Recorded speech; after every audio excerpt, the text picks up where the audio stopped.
ప్రభునందు ప్రియ పరిశుద్ధ దేవుని కుమారులారా, దేవుని కుమార్తెలారా, మీ అందరికీ మరి యేసుక్రీస్తు నామములో ప్రత్యేకమైనటువంటి వందనాలు, అలాగే దేవునికి స్తోత్రాలు.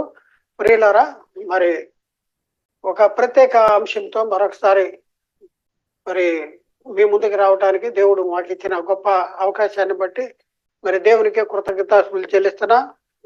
మీ అందరికీ కూడా మరి ప్రత్యేకమైన యేసుక్రీస్తులో నామములో ప్రత్యేక వందనాలు. ప్రియులారా, ఈరోజు మనం నేర్చుకునే అంశము ఏంటంటే యేసుక్రీస్తు శిలువ విలువ. యేసుక్రీస్తు శిలువ విలువ, గుడ్ ఫ్రైడే. యేసుక్రీస్తు శిలువ విలువ. మనం గుడ్ ఫ్రైడే అంటున్నాం కదా. గుడ్ ఫ్రైడే అనేది ఎందుకు గుడ్ ఫ్రైడే అయింది, యేసుక్రీస్తు సెలవు వేయబట్టం అనేది మంచిదా అనేసి ఒకసారి మనం ఆలోచించుకోవాలి. ఎందుకంటే మన కూడా చాలా మంది అడుగుతూ ఉంటారు, ఏమంటే గుడ్ ఫ్రైడే అంటున్నారు, యేసుక్రీస్తు సెలవు వేయబడిన రోజు, మరి అది గుడ్ ఫ్రైడే ఎలా ఉంది, యేసుక్రీస్తు సెలవు వేయబట్టం గుడ్ అని ఎందుకు అంటున్నారు అనేసి మరి సరైన అవగాహన అంటే లేఖన అవగాహన లేని వాళ్ళు మనం ప్రశ్నిస్తూ ఉంటారు. మరి గుడ్ ఫ్రైడే అనేసి మనం చెప్తున్న పరిస్థితుల్లో యేసుక్రీస్తు సెలవు వేయబడిన ఆ రోజు గుడ్ ఫ్రైడే అని మనం అంటున్నాము. అయితే ఎందుకు గుడ్ ఫ్రైడే అయింది అంటే క్రీస్తు శిలువ, యేసుక్రీస్తు శిలువ విలువ. ఎవరైతే క్రీస్తు శిలువ విలువను గుర్తిస్తారో, క్రీస్తు శిలువ వేయటం ద్వారా, శిలువ వేయబడటం ద్వారా మనము మనకి లోకానికి వచ్చిన ఆశీర్వాదాలు ఏదైతే ఉందో అవి గుర్తించగలిగిన వాళ్ళు మరి అది గుడ్ ఫ్రైడే మన కోసం. మరి ఆయన మన పాపముల నిమిత్తం మనం అనుభవించవలసిన శిక్ష, మన పాపముల నిమిత్తము ఆయన శిక్ష అనుభవించాడు, ఆయన మరణం పొందాడు, మన పాపాలు ఆయన మీద మోపబడినాయి. అది మనకి గుడ్ మనకి మంచిది. ఎందుకు అని అంటే ఆ యేసుక్రీస్తు వారు ఏమంటున్నారంటే, నా ప్రాణాన్ని పెట్టడానికి నాకు అధికారం కలదు, తిరిగి తీసుకుంటానికి నాకు అధికారం కలదు, నా తండ్రి వలన ఈ అధికారాన్ని నేను పొందుకున్నానంటాడు. ఎవడు నా ప్రాణాన్ని తీసుకున్నాడు, నా అంతటి నేనే పెడుతున్నాను, పెట్టడానికి అధికారం కలదు, నాకు తిరిగి తీసుకుంటానికి అధికారం కలదు. అలాగే మృతుల్లోని తిరిగి లేచిన యేసుక్రీస్తు అంటాడు, ఆయన ఇదిగో మృతుడనైతేనే కానీ ఇదిగో యుగయుగములు సజీవుడిగా ఉన్నాను అంటాడు. మరణం ఎక్కువ, పాతాళం ఎక్కువ, తాళం చెవులు నా స్వాధీనంలో ఉన్నాయంటాడు. ఒకసారి ఆలోచించండి. గుడ్ ఫ్రైడే అంటాడు. చాలా మంది మన అన్నిలు అడుగుతూ ఉంటారు, గుడ్ ఫ్రైడే క్రీస్తు సెలవు వేయబడటం గుడ్ ఫ్రైడే ఏంటి అంటే సిలువ యొక్క విలువ, క్రీస్తు సిలువ యొక్క విలువ గుర్తించాలి. మనకు కూడా అర్థం కావట్లేదు. క్రైస్తవులు అని పిలువబడుతున్నటువంటి మనకు కూడా క్రీస్తు సిలువ యొక్క విలువ అనేది అర్థం కావట్లేదు. బైబిల్లో రాయబడి ఉంది కానీ మన జీవితాల్లోకి అది రావట్లేదు. ఇది చూడండి, యేసుక్రీస్తును సిలువ వేసిన దినము గుడ్ ఫ్రైడే అని మరియు శుభ శుక్రవారము అని నేటి క్రైస్తవులు అంటున్నారు కదా. యేసుక్రీస్తును సిలువ వేయటము శుభము ఎలా అవుతుంది అని సిలువ యొక్క విలువను తెలియని వారు మనలను ప్రశ్నిస్తారు. నిజంగానే చాలా మంది ప్రశ్న. ఎందుకు అంటే సిలువ యొక్క విలువ వాళ్ళకి తెలియదు. అలాంటి వారికి సాత్వికంతో సమాధానము చెప్పబద్ధమై ఉన్నాము.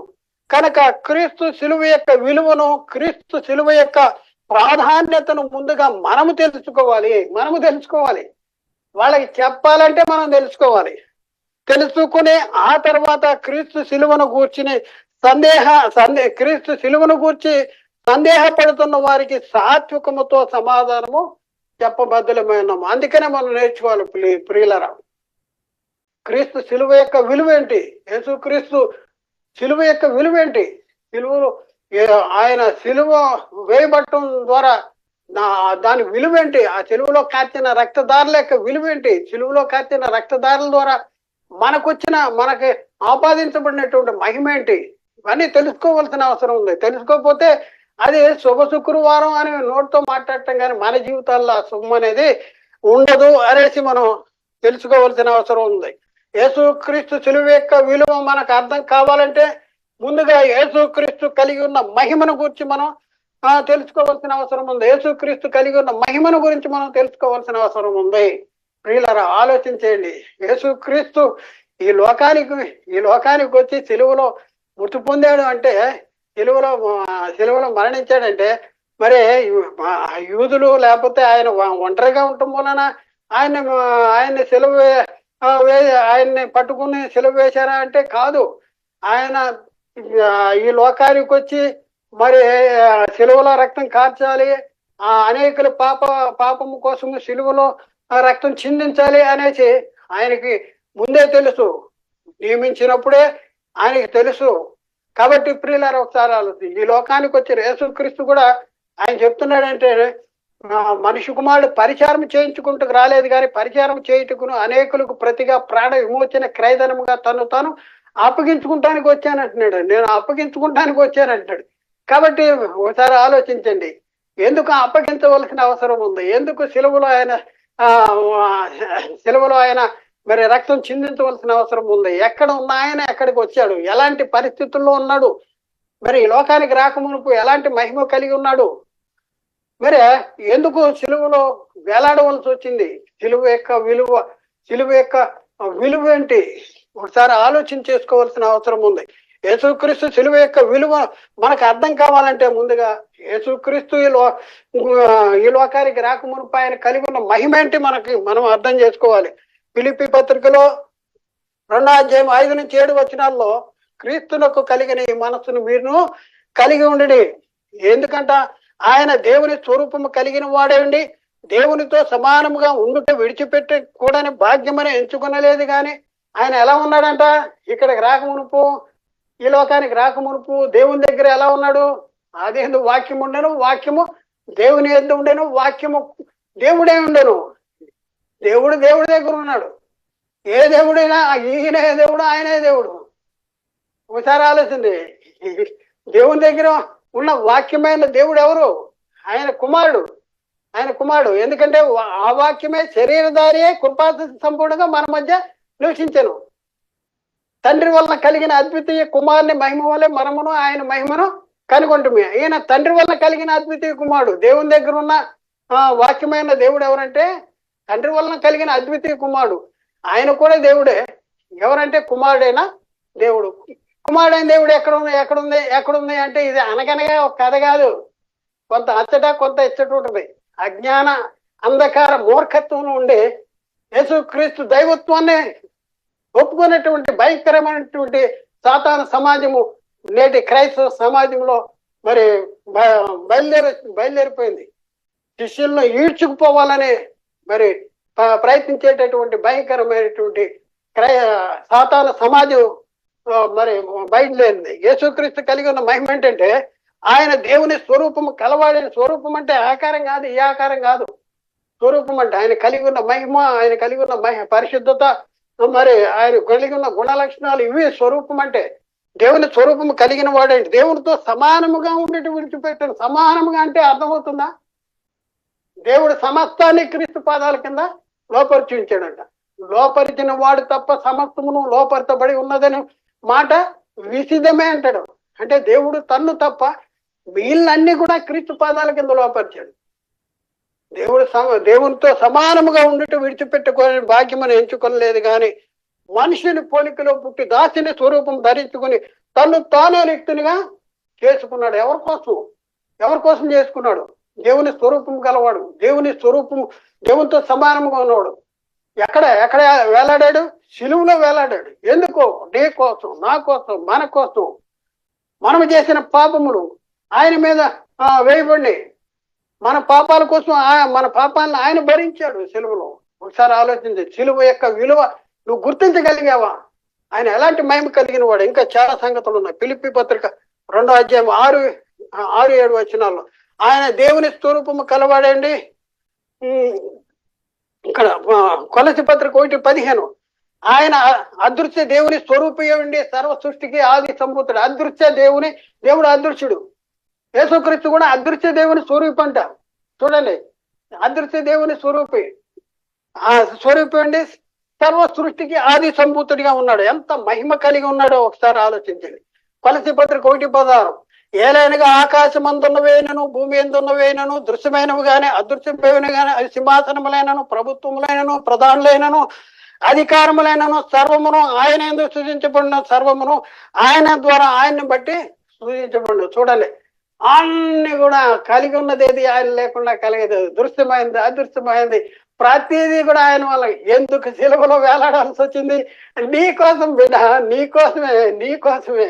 మరి ఆ సిలువ యొక్క విలువని గుర్తించగలిగేవా?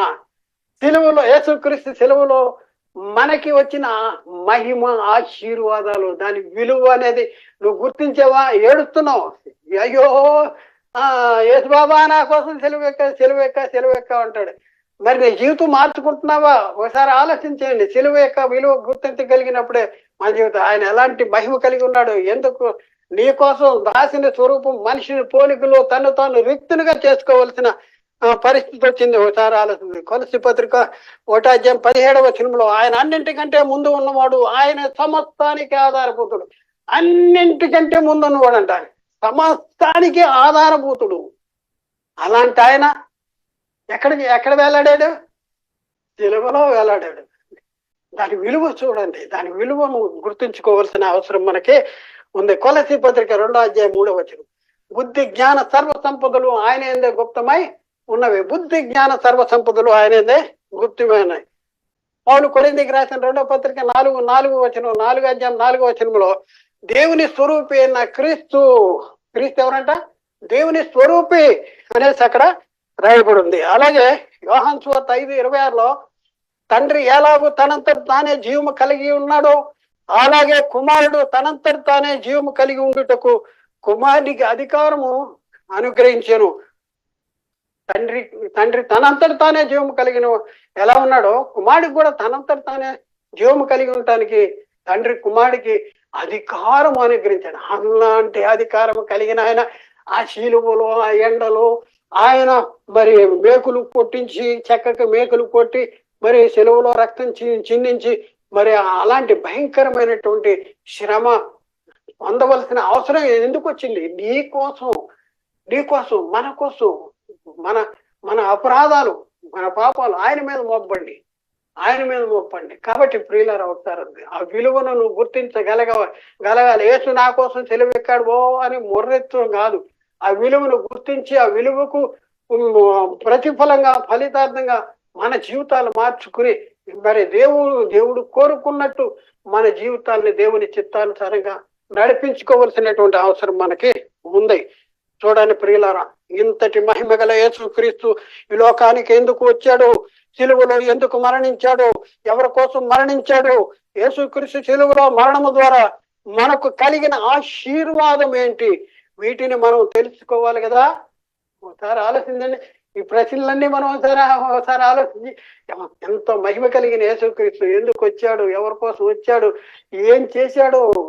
మరి ఆయన సిలువలో మృతి పొందటం ద్వారా, సిలువలో రక్తాన్ని కార్చడం ద్వారా మనకి ఆపాదించబడిన మనకు అనుగ్రహించబడిన ఆశీర్వాదాలు ఏంటి? ఇవన్నీ మనం తెలుసుకోవాలి. యేసుక్రీస్తు లోకానికి ఎందుకు వచ్చాడు చూద్దాం. ముందుగా యేసుక్రీస్తు ఈ లోకానికి ఎందుకు వచ్చాడు అనేసి మనం చూస్తే హెబ్రీ పత్రిక 2:14-15 వచనాల్లో ఈ రీతిగా ఉంది. ఏంటంటే, కాబట్టి ఆ పిల్లలు రక్త మాంసములు గలవారైనందున ఆ ప్రకారమే మరణం యొక్క బలము గలవారిని అనగా అపవాదిని మరణము ద్వారా నశింపజేయటానికి. చూడండి, మరణం యొక్క బలము గలవాడు ఎవరు? అపవాదిని ఎలా ఓడించాలంట, ఎలా నశింపజేయాలంట? మరణం యొక్క బలము గలవాన్ని అనగా అపవాదిని మరణము ద్వారా నశింపజేయటానికి. మరణము ద్వారా ఎందుకు చనిపోయాడు? అపవాదిని నశింపజేయటానికి ఆయన సిలువలో రక్తం చిందించాల్సి వచ్చింది. ఆయన సరిపోవాల్సి వచ్చింది. మన పరిస్థితి ఎలా ఉంది? జీవిత కాలం అంతా కూడా మరణ భయం చేత దాస్యమునకు లోబడి ఉన్న వారిని విడిపించడానికి ఆయన కూడా రక్త మాంసాల్లో పాలివాడు. మనము రక్త మాంసాలు కలిగిన వారం కాబట్టి ఆ పిల్లలు రక్త మాంసాలు కలిగిన వారు. ఆయన కూడా రక్త మాంసాల్లో పాలివాడయ్యాడు. ఎందుకు అంటే మరణం యొక్క బలము గల వారిని మరణం ద్వారా నశింపజేయటానికి. ఎందుకు సిలువలో వేలాడవలసి వచ్చింది? మరణం యొక్క బలము గలవారిని మరణం ద్వారా నశింపజేయటానికి ఆయన సిలువలో వేలాడు. యేసుక్రీస్తు సిలువలో ఎందుకు మరణించాడు? యేసుక్రీస్తు శిలువ రక్తము చేత సంధి చేయాలి. భూలోకమందున్నవేనను పరలోకమందున్నవేనను ఆయన శిలువ రక్తము ద్వారా సంధి చేయాలి. చూడండి, భూలోకంలో ఉన్న మనకి, పరలోకంలో ఉన్న వాళ్ళకి, తండ్రి కుమారు పరిశుద్ధాత్ముడికి మరి సంధి. అంతకు మధ్యలో ఏముంది? పాపం ఉంది. ఈ పాపము తీసివేసి ఇద్దరిని కలపాలి, సంధి చేయాలంట. ఈ సంధి చేయాలి. భూలోకమందున్న వారిని పరలోకమందున్న వేనను తన శిలువ వలన ఏం చేసి సంధి చేయాలి. చూద్దాం, వచనం చూద్దాం. దేవుని అంటే రెండు లోకాల్లో ఉన్న వాళ్ళకి సంధి చేయటానికి యేసుక్రీస్తు లోకానికి వచ్చాడు. చూద్దాం ప్రియులారా, ఇక్కడ కొలసి పత్రిక 1వ అధ్యాయం 19 నుంచి 22వ వచనం వరకు మనం చదివితే, ఆయన యందు సర్వ సంపూర్ణత నివసింపవలనని ఆయన శిలువ రక్తము చేత సంధి చేసి, ఆయన శిలువ రక్తము చేత సంధి చేసి, చాలా బాగా చదవాలి. ఆయన శిలువ రక్తము చేత సంధి చేసి ఆయన ద్వారా సమస్తమును, అవి భూలోకమందున్నవేనను అంటే మెటీరియల్స్ కాదు, భూలోకమందున్నవి అంటే మెటీరియల్స్ కాదు, మన గురించి చెప్తున్నాడు, మానవుల గురించి. భూలోకంలో ఉన్న మననే పరలోకమందున్నవేనను వాటన్నింటినీ ఆయన ద్వారా సమాధాన పరుచుకున్న వలనని తండ్రి యొక్క అభీష్టము. అందుకనే తండ్రి మన కోసం పంపించాడు. దేవుని అభీష్టం అంట. ఎందుకంటే సంధి చేయాలి. ఈ సంధి చేస్తానికి వచ్చిన వాడే యేసుక్రీస్తు. ఎక్కడ సంధి చేశాడు? శిలువ రక్తంలో సంధి చేశాడు. శిలువ రక్తం చేత సంధి చేసి, ఆయన శిలువ రక్తం చేత సంధి చేసి, ఆయన చూద్దాం ఇక్కడ, ఆయన యందు సర్వసంపూర్ణ ఇక్కడ ఆయన 20వ వచనం, ఆయన శిలువ రక్తం చేత సంధి చేసి, ఆయన శిలువ రక్తం చేత సంధి అప్పగించాలి. దేవుని యొక్క ప్రణాళిక అది, దేవుని యొక్క అభీష్టము, దేవుని యొక్క చిత్తము. ఆ చిత్తాన్ని, అభీష్టాన్ని దాన్ని నెరవేర్చడానికి యేసుక్రీస్తు, అంత మహిమగల యేసుక్రీస్తు శిలువలో నీ కోసం ఆయన రక్తాన్ని చిందించాలి. ఎందుకంటే శిలువ రక్తం చేత సంధి చేయాలి. శిలువ యొక్క విలువ గుర్తించగలిగావా? ఒకసారి ఆలోచింది. గుర్తించగలిగితే ప్రకటిస్తున్నావా? నువ్వు చెప్తున్నావా? నువ్వు అనుభవిస్తున్నావా? ఒకసారి ఆలోచించండి. నాకు అన్ని తెలుసు అంటే కాదు, తెలిసిన వాడు ఏం చేయాలి? ప్రకటన చేయాలి. మన మీద రుణముగాను మనకు విరోధముగాను ఉండిన పత్రమును మేకులతో సిలువకు కొట్టి. చూడండి, ఒక పత్రం ఉందంట. ఏంటది? మన మీద రుణముగా ఉందంట, మనకు విరోధముగా ఉందంట. ఆ పత్రాన్ని ఏం చేశాడు? సిలువలో మేకులు కొట్టాడు. ధర్మశాస్త్రాన్ని సిలువలో మేకులు కొట్టాడు. పాపానికి బలం ఎక్కడుందంటే, ఓ మరణమా నీ ముళ్ళెక్కడ, ఓ మరణమా నీ విజయం ఎక్కడ? మరణపు ముళ్ళు పాపమునుకున్న బలము ధర్మశాస్త్రము. ఆ యేసుక్రీస్తు ఏం చేశాడు? మనకు ఈ ధర్మశాస్త్రాన్ని, మనకు విరోధముగా ఉండినటువంటి ఈ పత్రాన్ని, ఈ ధర్మశాస్త్రాన్ని సిలువలో మేకులతో కొట్టేశాడు. మనకు అడ్డం లేకుండా దాన్ని ఎత్తివేసి మన ఏకము చేసినటువంటి పరిస్థితి. కొలసి పత్రిక 2వ అధ్యాయం 13-15 వచనాల్లో, మరియు మీరు అపరాధముల వలనను శరీరమందు సున్నతి పొందక ఉండుట వలనను మీరు మృతులై ఉండగా దేవుడు వ్రాత రూపకమైన ఆజ్ఞల వలన మన మీద రుణముగాను మనకు విరోధముగాను ఉండిన పత్రమును మేకులతో సిలువకు కొట్టి, సిలువ యొక్క విలువ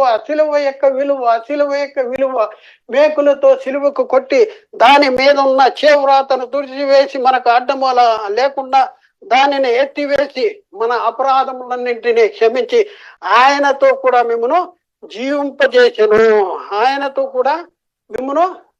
జీవింపజేసెను. ఆయన ప్రధానులకు అధికారులను నిరాయుధులుగా చేసి సిలువ చేత జయోత్సాహంతో వారిని పట్టి తెచ్చి బాహాటముగా వేడుకు కనపరచను. సిలువ చేత జయోత్సాహం అంట. ఆయన ప్రధానుల్ని, అధికారుల్ని నిరాయుధులుగా చేశాడట. అది ఎక్కడ జరిగిందంటే సిలువలో జరిగింది. గుర్తించగలుగుతున్నావా? ఒకసారి ఆలోచింది.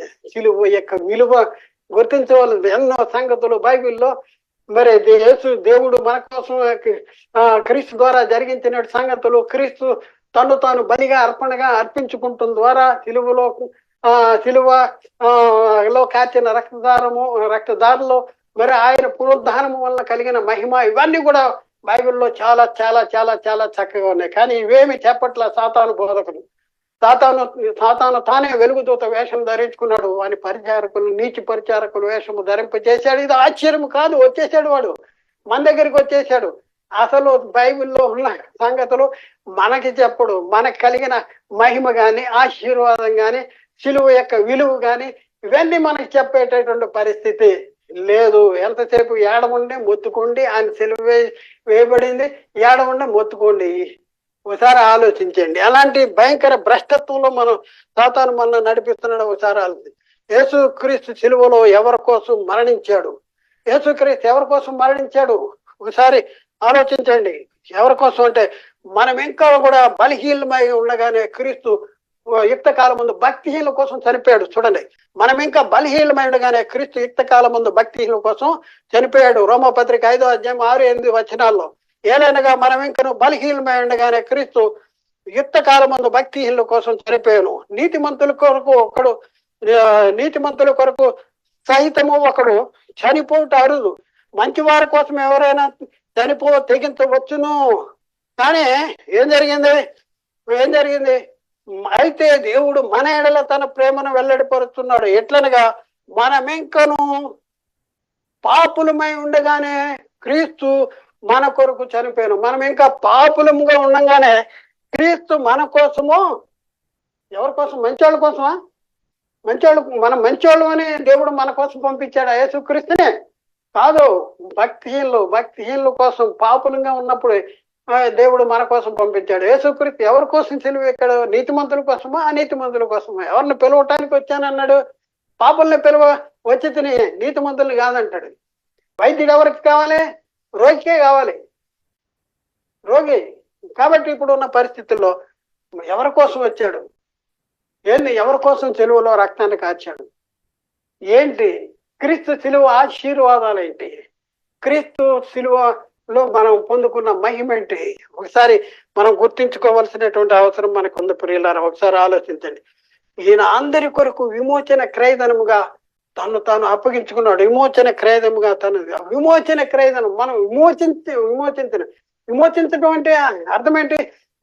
మనం బానిసలుగా ఉన్నాం, మనం బంధించబడిపోయి ఉన్నాం. దేని ద్వారా అంటే పాపంలో బంధించబడ్డాం, పాపము చేత లోపరచబడిపోయాము. ఒకడు దేని చేత లోపరచబడతాడో దానికే దాసుడవుతాడంట. ధర్మశాస్త్రం వల్ల కలిగిన పాపానికి లోనైపోయి ఉన్నటువంటి పరిస్థితుల్లో ఏం చేశాడట? ఆయన విమోచించాడు.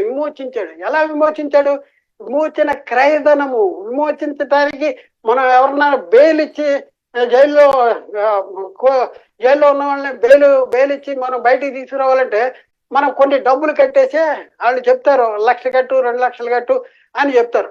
అలా మరి మన పాపము నుండి బయటికి తీసుకురావటానికి, విడిపించటానికి, విమోచించటానికి మనకి కట్టిన విలువేంటి? విమోచన క్రయధనం.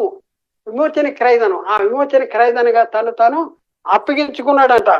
ఇక్కడ చూడండి, దేవుడు ఒక్కడే, దేవునికి నరులకు మధ్యవర్తియు ఒక్కడే, ఆయన క్రీస్తు యేసన్న నరుడు. ఈయన అందరి కొరకు విమోచన క్రయధనముగా తాను అర్పించుకున్నాను. విమోచన క్రయధనముగా తాను అర్పించుకున్నాడు. మన పాపముల విషయమే చనిపోయి యేసుక్రీస్తు దేనికోసం చనిపోయాడు? మన పాపముల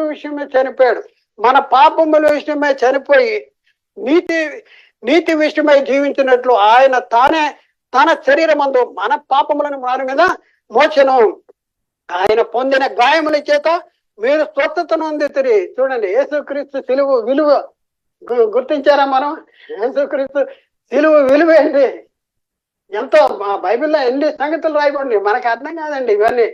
మరి యేసుక్రీస్తు చెప్పిన ఉపమానాలు లేకపోతే ఏదైనా కథలు అవన్నీ మనకు అర్థమవుతాయి. పాత నిబంధనలో కథలు ఇవన్నీ అర్థమవుతాయి.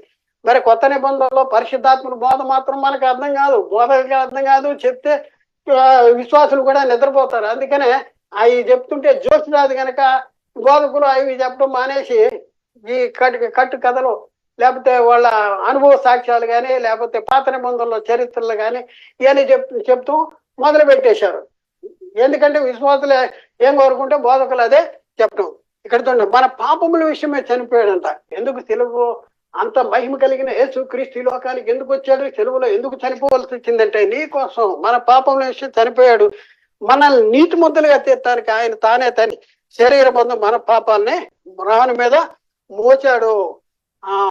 అలాగే రోమా 4:25 ఆయన మన అపరాధముల నిమిత్తమే అప్పగించబడి మనల్ని నీతి ముద్దలుగా తీర్చడానికి తిరిగి లేచాడు.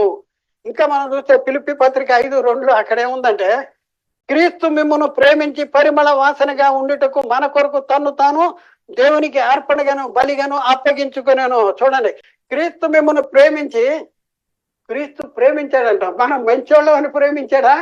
మనం ఎవరినైనా ప్రేమిస్తాం కదా, మంచోళ్ళని ప్రేమిస్తామా, చెడ్డోళ్ళని ప్రేమిస్తాం? మనం మంచోళ్ళు అయితే ప్రేమిస్తాం. కానీ మనం చెడ్డోళ్ళమే అయినా, మన పాపులమైనా సరే మన కోసం మరి క్రీస్తు మిమ్మల్ని ప్రేమించి పరిమళ వాసనగా ఉండటానికి మన కోసం తను తాను దేవునికి అర్పణగా బలిగా అప్పగించుకున్నాడు. మన కోసం అప్పగించుకున్నాడు సిలువలో. ఒకసారి ఆలోచించండి. ఆయన బాబు యేసు బాబు సెలవులో బలి అయిపోతున్నావా అనేసి ఆయన బలహీనుడు అయిపోయినట్టు, ఆయన చేత కానట్టు, ఆయనకి ఎవరు సపోర్ట్ లేనట్టు ఒకసారి మన వాళ్ళు ఆయన కోసం ఏడుతూ ఉంటారు. యేసుక్రీస్తు ఏమన్నా తెలిస్తే, గెత్సమనే తోటలో నేను నా తండ్రిని లేను, ఎందుకంటే నేను వేడుకుంటే ఇలా జరగాలని లేఖనం ఎలా నెరవేరుద్ది, నేను వేడుకుంటే 14 సేనా వ్యూహాల కంటే ఎక్కువ సైన్యాన్ని పంపిస్తాడు అనేసి చెప్పినటువంటి దాఖలాలు ఉన్నాయి. కాబట్టి ప్రాణాన్ని పెట్టడానికి అధికారం కలదు, తిరిగి తీసుకుంటానికి పెట్టడానికి వచ్చాడు. తను తాను బలిగా అర్పణగా అర్పించుకున్నాడు పరిమళ వాసనగా దేవునికి. అలాగే పాపమును తీసివేయటకే యేసుక్రీస్తు ప్రత్యక్షము అయ్యాడు. యేసుక్రీస్తు ఎందుకు ప్రత్యక్షమయ్యాడు, ఎందుకు సిలువలో రక్తాన్ని వచ్చింది అంటే, యోహాను రాసిన మొదటి పత్రిక 3:5 పాపమును తీసివేయటకే ఆయన ప్రత్యక్షమైన మీకు తెలియను, ఆయన ఎందుకు ఏ పాపము లేదు, ఆయన ఎందుకు ఏ పాపం కూడా లేదు. ఇంకెందుకు వచ్చాడు యేసుక్రీస్తు?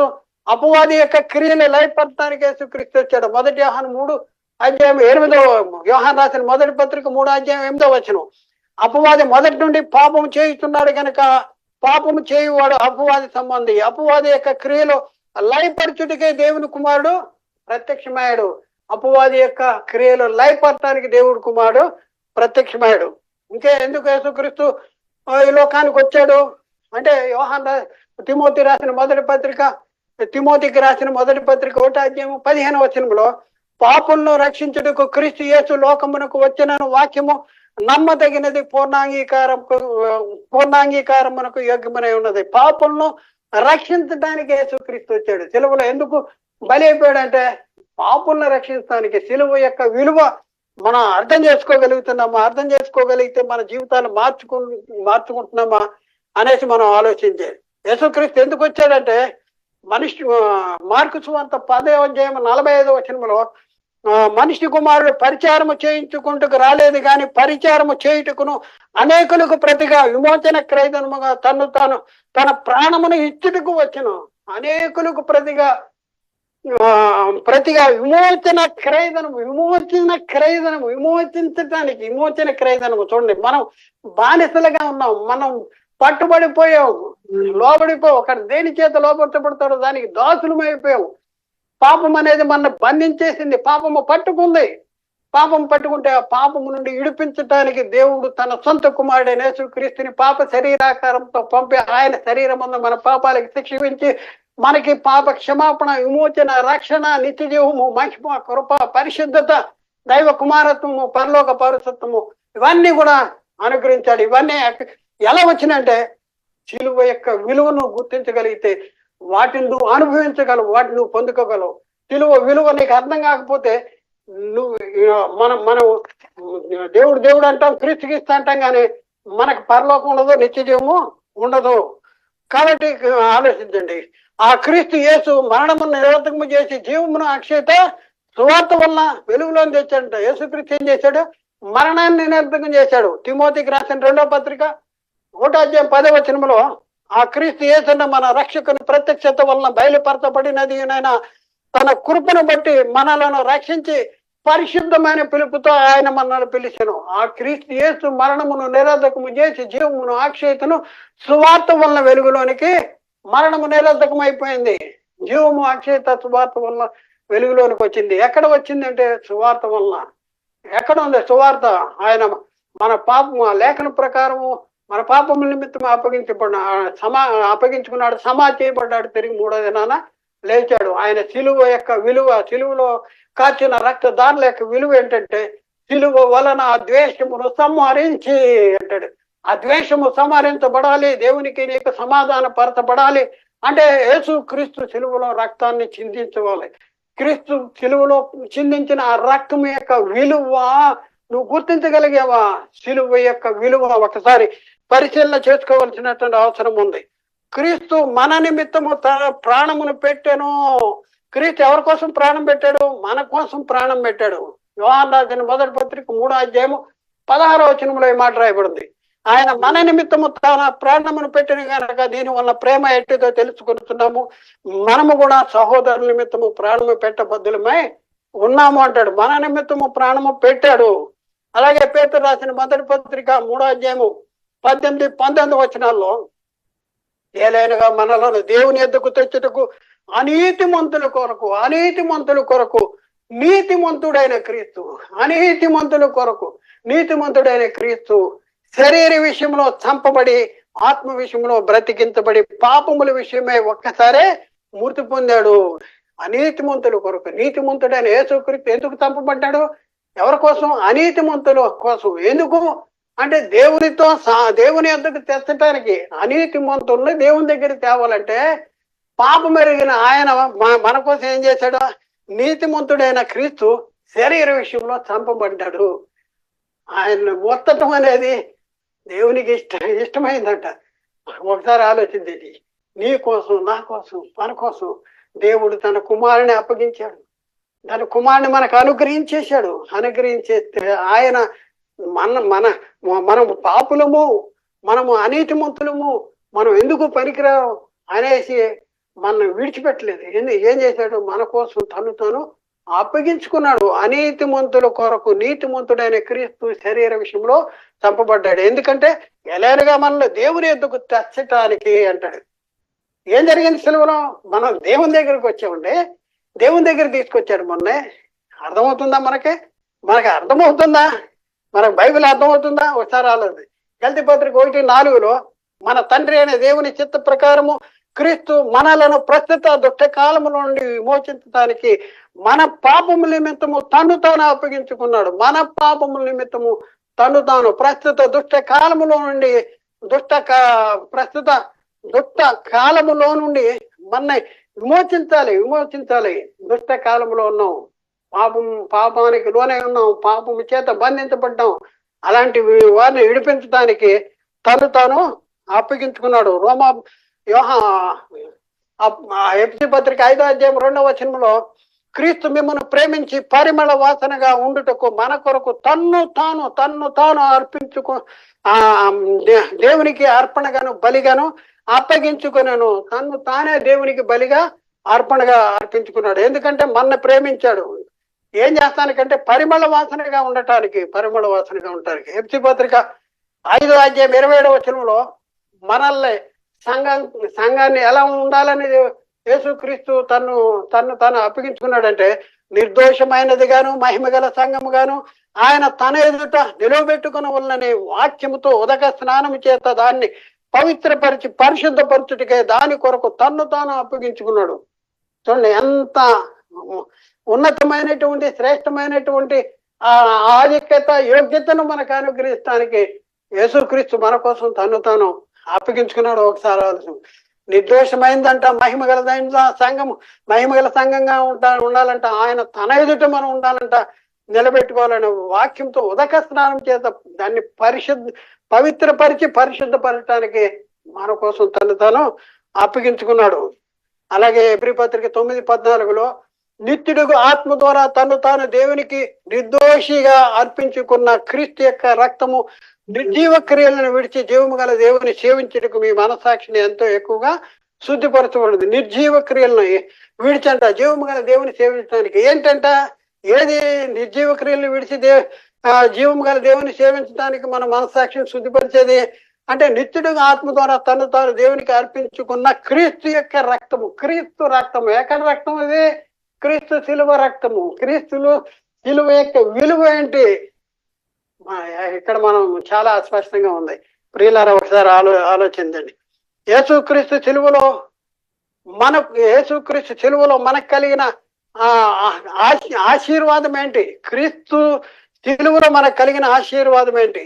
ఆ కుమారుని యందు మనకు విమోచన అనగా పాప క్షమాపణ. యేసుక్రీస్తు ద్వారా మనకి ఏం జరిగింది? విమోచన. ఏంటి విమోచన అంటే పాపమును విమోచన, పాప క్షమాపణ. మరొక మాట రోమపత్రిక 5:9.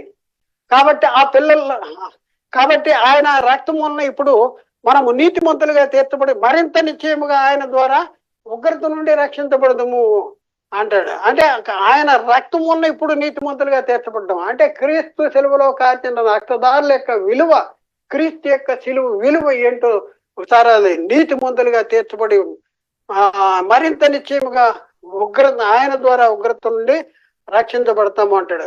తిమోతికి రాసిన మొదటి పత్రిక 2:6 ఈయన అందరి కొరకు విమోచన క్రయధనముగా తాను సమర్పించుకొనేను. అందరి కోసం పలానా వాళ్ళ కోసం కాదు, అందరి కోసం. ఏంటంట? విమోచన క్రయధనము. విమోచించేటానికి క్రయము, కట్టేటటువంటి ధనము.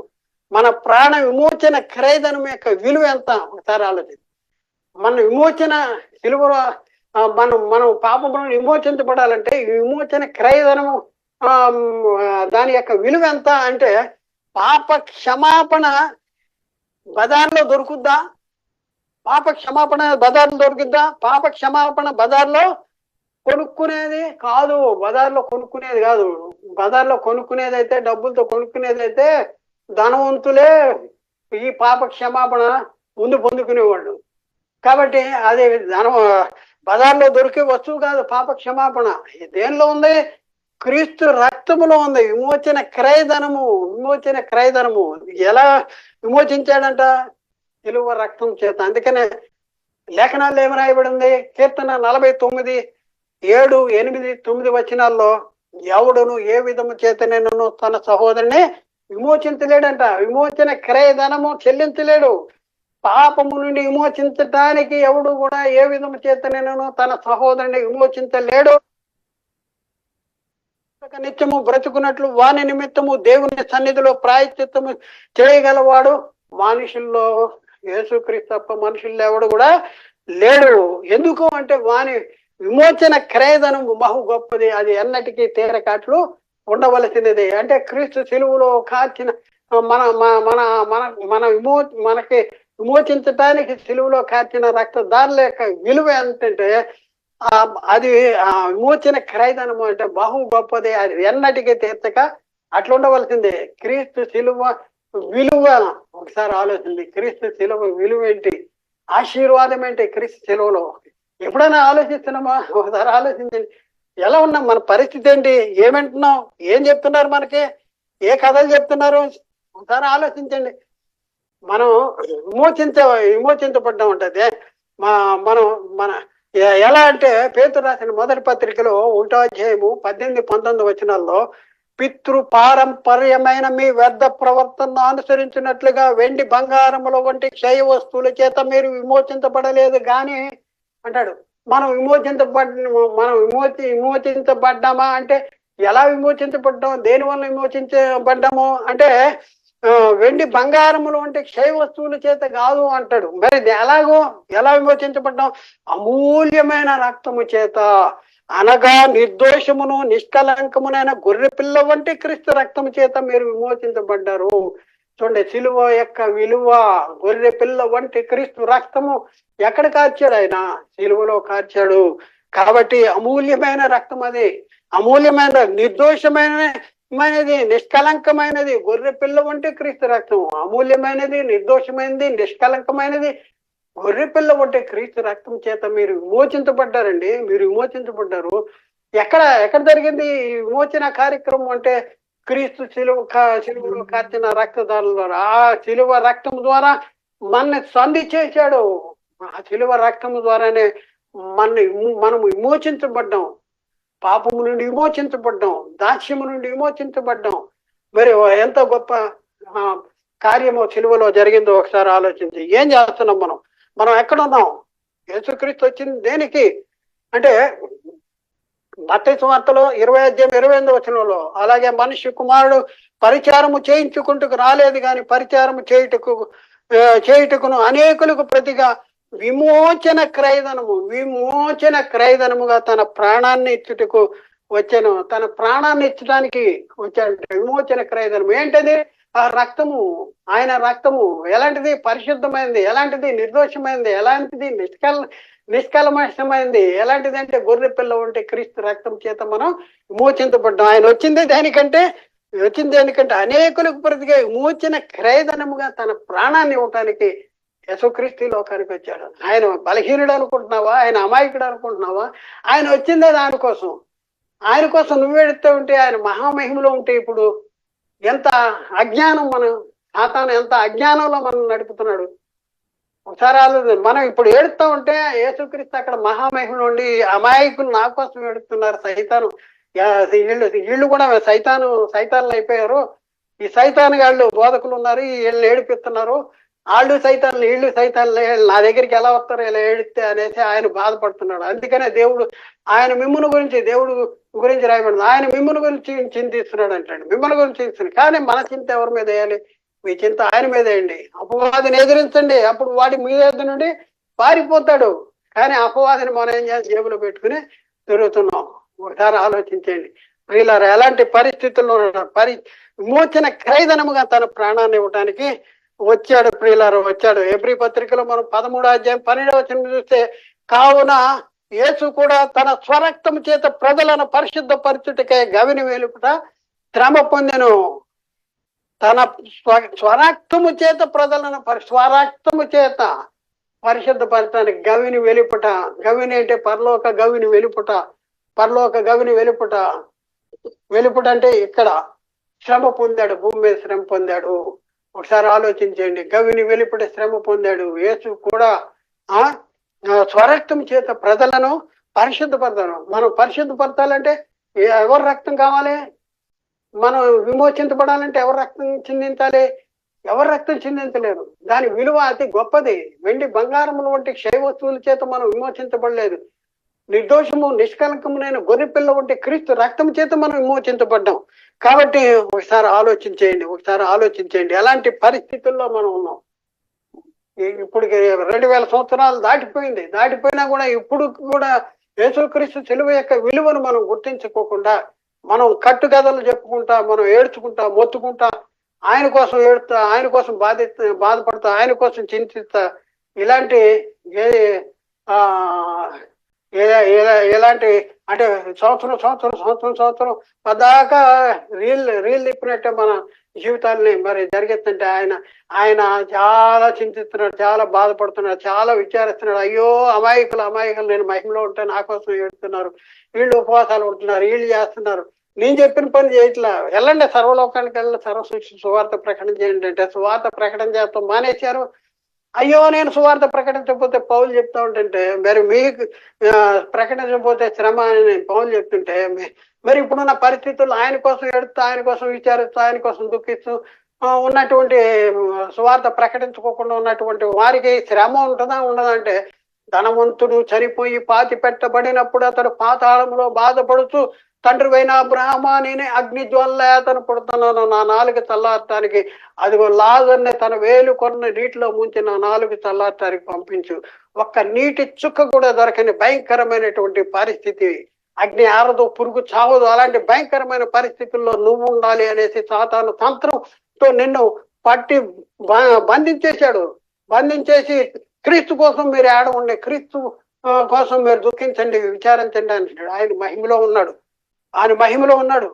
ఆయన అంటాడు, మృతుడనైతని కానీ ఇదిగో యుగములు సజీవుడిగా ఉన్నాను, మరణం ఎక్కువ పాతాళం ఎక్కువ తాళపు జీవులు నా దగ్గర ఉన్నాయి అంటే, ఆయన కోసం నువ్వు విచారించే దుఃఖించే, నీ జీవితం మార్చు, నీ బతుకు మార్చుకో, నీ కోసం ఆయన సిలువలో రక్తం చిందించాడు. విమోచన క్రయధనముగా తను అప్పగించుకున్నాడు. నిర్దోషమైనది నిర్దోషమైన రక్తము చేత మనం విమోచించాం. అమూల్యమైనది, నిర్దోషమైనది ఆ రక్తం చేత మనం విమోచించబడ్డాం. ఒకసారి ఆలోచించండి. అంత మహిమలో ఉన్న యేసుక్రీస్తు ఆ మహిమ తగ్గించుకొని నీ కోసము దాసుని స్వరూపం ధరించుకొని మనిషిని పోలికలో ఈ లోకానికి వచ్చి మన కోసం తెలుగులో బలైపోయి ఆ రక్తాన్ని చిందించి మనకి మహిమనిస్తే ఆ మహిమను చూసుకోకుండా ఇంకా ఆయన కోసం చింతిస్తుంటే మన ఏమంటాడు? సాతాన్లా పో అంటాడు. అక్కడ మిమ్మల్ని అన్నాడు, గెట్ అవుట్ ఫ్రమ్ హియర్ అంటాడు. ఇక్కడ మనం చూస్తే మొదటి దశలోనికి 5:10 మనము మేలుకొని ఉన్నాను, నిద్రపోతున్నాను, తనతో కూడా జీవించిన నిమిత్తము ఆయన మన కొరకు మృతి పొందాడు. ఆయన ఎవరి కోసం మృతి పొందాడు? మన కోసం మృతి పొందాడు. మన కోసం సిలువ వేయబడ్డాడు. మన కోసం సిలువల రక్తాన్ని చిందించాడు. మన విమోచించటానికి చిందించాడు. క్రీస్తు మరణము మన బాధ్యత ఏంటి? మనం ఏం చేయాలి? క్రీస్తు మరణము మన బాధ్యత. చూద్దాం. పౌలు గలతీ సంఘానికి చెప్తా ఉన్నాడు 2వ అధ్యాయం 20వ వచనంలో, నేను క్రీస్తుతో కూడా, మనం కూడా ఏం చేయాలి? నేను క్రీస్తుతో కూడా సిలువేయబడి ఉన్నాను, క్రీస్తుతో కూడా సిలువేయబడి ఉన్నాను. జీవించువాడిని నేను కాను, క్రీస్తే నా యందు జీవించున్నాడు. నేను ఇప్పుడు శరీరం ముందు జీవించుతున్న జీవితము నా కోసం కాదు కానీ జీవితము నా జీవితము నన్ను ప్రేమించి నా కొరకు తను తాను అప్పగించుకున్న దేవుని కుమారుని యందు విశ్వాసం వల్ల జీవిస్తున్నాను. నా కోసం కాదు జీవించేది. అలా జీవించాలి. మనం ఎవరి కోసం జీవించాలి? మన కోసం కాదు. జీవించేవాడు నేను కాను అన్నాడు. క్రీస్తే నా యందు జీవిస్తున్నాడు. నేను ఇప్పుడు శరీరం ముందు జీవిస్తున్న జీవితము నన్ను ప్రేమించి నా కొరకు తను తాను అప్పగించుకున్న దేవుని కుమారుని యేసుక్రీస్తు కోసం జీవించాలి. ఏమవ్వాలి? మనం చిలవలు మెల్ల వేసుకోవాలా? పౌలు ఏమంటున్నాడు? నేను క్రీస్తు కూడా సిలువేయబడాను. మనం సిలువేయబడాలి. సిలువేయబడాలంటే ఏంటి? సిలువేయబడాలి సిలువల ఏది ఈ చేతికి కట్టుకునే, మెల్ల వేసుకునే గాజులు, లేకపోతే ఇక రకరకాల వస్తువులు, ఇంట్లో ఉండేటటువంటి వస్తువులు, ఇవన్నీ కూడా ఈరోజు ఏం చేసే సాతాను సిలువ వేస్తున్నాడు. సిలువలు ఈ సిలువ కాదు. సిలువ ఏంటి? సిలువ శాపగ్రస్తము. సిలువ వేయబడిన ప్రతివాడు శాపగ్రస్తుడు అంటున్నాడు. మన కోసం ఆయన శాపగ్రాహి అయ్యాడు. మనం ఏం చేయాలి? మనము కూడా సిలువ వేయబడాలి. ప్రతివాడు తన సిలువను ఎత్తుకుని నన్ను వెంబడించిన కూడా నాకు పాత్రుడు కాదు. సిలువ ఎత్తుకోవాలంటే ఏంటి? ఒక్కో సిలువ చేపించుకోవాలనా? కాదు. సిలువ శ్రమ అనుభవించాలి. క్రీస్తు నిమిత్తము శ్రమ అనుభవించాలి. వాక్యము నిమిత్తము శ్రమ అనుభవించాలి. సిలువ వేయబట్టం అంటే శరీరాశ, నేత్రాశ, జీవపు డంబాన్ని వీటన్నింటిని విడిచిపెట్టాలి. క్రీస్తు యేసు సంబంధులు శరీరము, దాని ఇచ్చలు, దురాశలకి సిలువ వేయబడి ఉన్నారంటాడు. క్రీస్తు సిలువ ఎందు తప్ప మరి దేని ఎందు నేను అతిశయింపనంటాడు. ఎందుకంటే దానివల్ల లోకానికి నాకు లోకము సిలువ వేయబడి ఉన్నా ఉంటాడు. సిలువ వేయబడాలి. ఇప్పుడున్న పరిస్థితుల్లో లోకాన్ని ఎలా అనుభవించాలి, లోకంలో ఉన్న వాటిని ఎలా మనం స్వతంత్రించుకోవాలి, లోకాన్నే సంపాదించుకుంటానికే మీరు ప్రయాసపడండి అంటున్నాడు సాతాను. కానీ మరి శరీరాశ, నేత్రాశ, జీవ కుటుంబము ఇవి తండ్రి వల్ల కలిగినవి కాదు. ఎవడో లోకాన్ని స్నేహిస్తాడో వాడు దేవునికి శత్రువు అవుతాడని మన లేఖనాలు చెప్తా ఉంటుంటే, మనం ఏం చేస్తున్నామంటే శరీరాశ, నేత్రాశ, జీవపు డంబాల కోసమే యేసుక్రీస్తు దగ్గరకు వస్తున్నాం. ఈ లోక సంబంధమైన విషయాల కోసమే క్రీస్తునందు విశ్వాసం ఉంటే మనుషులందరికంటే మరి దౌర్భాగ్యం అవుతారని బైబిల్ చెప్తుంటే, ఎందుకమ్మా యేసుక్రీస్తు నమ్ముకుంటా అంటే అన్ని లోక సంబంధమైన సంగతులే చెప్తా ఉన్నాం. పాప క్షమాపణ, రక్షణ, నిత్య జీవము, మహిమ, కృప, పరిశుద్ధత, ఇవన్నిటి కోసం నేను ప్రభు దగ్గరికి వచ్చానని చెప్పేవాళ్ళు ఎంతమంది ఉన్నారో ఒకసారి ఆలోచించండి. పాప క్షమాపణ యొక్క విలువ మనకు తెలుసా? అసలు క్రీస్తు రక్తం యొక్క విలువ తెలుసా? క్రీస్తు సిలువలో కాచిన రక్తం యొక్క విలువ మనకు తెలుసా? వెండి బంగారముల వంటి క్షయ వస్తువుల చేత మీరు విమోచించబడలేదు కానీ అమూల్యమైన రక్తం చేత, అనగా నిర్దోషము నిష్కలంకమునైన గొర్రెపిల్ల వంటి క్రీస్తు రక్తం చేత మీరు విమోచించబడ్డారు. ఒకసారి ఆలోచించుకోండి ప్రియులారా, ఒకసారి ఆలోచించుకోండి. లేఖనాల్లో రాయబడిన సంగతులు ఎంత అద్భుతమైన సంగతులు ఉన్నాయో. సాధారణ మనకి తెలవకోకుండా మనల్ని మభ్య పెట్టి జోకొట్టి ఈ వాడు అవసరమైనవి కాకుండా అవసరం లేని వాటిని చెప్పుకుంటూ మరి మన భ్రమపరుస్తూ మీరే పరలోకము, మీరే నిత్యజు, మీకే నిత్యజు, మీరే పరిశుద్ధులు, మీరు తప్ప ఎవరు పరలోకానికి వెళ్ళరు అని మన భ్రమపరుస్తూ చివరాఖరికి తనతో పాటు నిత్య నరకానికి తీసుకువెళ్ళటానికి సాతాను మరి తన తంత్రం చేత మన పట్టాడు. ఇది ఆశ్చర్యము కాదు. సాతాను తానే వెలుగుదూత వేషము ధరించుకొని ఉన్నాడు. వాని పరిచారకులు, నీతి పరిచారకుల వేషము ధరించుకొని వచ్చేసారు.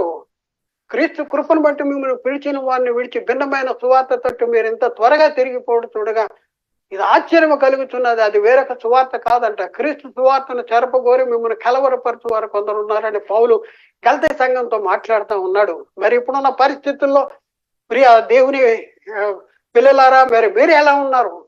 మీరు ఎలాంటి పరిస్థితుల్లో ఉన్నారు? మనం మార్చుకోవాలి, మన జీవితాలు మార్చుకోవాలి. తెలుసుకోండి, సత్యాన్ని నేర్చుకోండి. ఎవరినే వ్యక్తిగతంగా ఉద్దేశించి చెప్పే కాదు, సంఘపరంగా ఉద్దేశించి చెప్పే కాదు. మరి ఎవరిని మీరు తప్పు చేస్తున్నా అంటే మీ తప్పుల్ని పట్టుకుంటానికి మీరు చెప్పలేదు. బైబిల్లో ఎలా ఉంది, బైబిల్ చెప్తుంది. బైబిల్లో ఉన్న సంగతుల్ని మీకు తెలియపరచడానికి మేము ముందుకు వచ్చాం.